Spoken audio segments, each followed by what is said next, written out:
Þetta segja 3-2 sigur í framnýttum leik, hvernig er tilfinningin eftir leik? Það bara góð. Það alltaf góð að fá sigur. Aðeins krefjandi í dag en við náðum að vinna. Svo það bara gegga. Var þetta erfiðar en þið byggust þið? Nei, við vissum það var alveg verkefni. Það bara aðeins stigandi hjá okkur núna. Svo við bjóst alveg við það myndi vera erfitt að leikur frammi með góð lið og þar komin á ról var að vinna síðasta leiknum. Svo við vissum það myndi vera svona krefjandi verkefni í dag.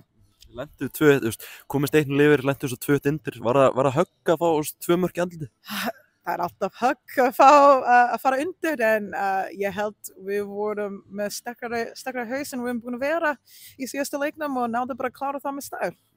Gerir fjórfalda breytingu í hálfleik, hvernig var bara hálfleiksræðan hjá þjálfurinn?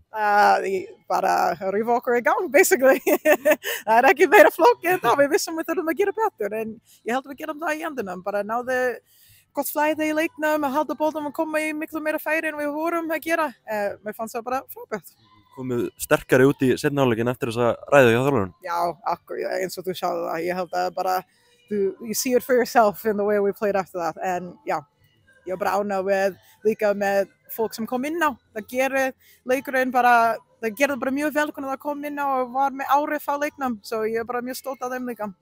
Þannig að sigurmarki í framleikinu var að sætt hann að klára þetta og þurfi ekki að fara í vítaspyrnukeppni? Já, þetta var mjög sætt og líka það er alltaf gaman að fá svona marki og ég gleði líka fyrir Jordan. Hún bara alltaf skilur að skora í dag.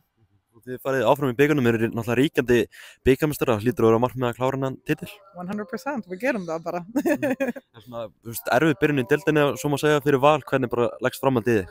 Já, veistu, það er búin að vera erfitt, eins og allir veit það er mikið breyting og kannski ekki komin í flæði sem við viljum að koma í, en við, eins og ég sagði áðan, við erum með sterkara haus og við mun bara ná hvað við viljum ná, sko. Það er alltaf, við erum að fara í hver einasta leik að vinna og ég held það mun sjá miklu meira frá okkur núna.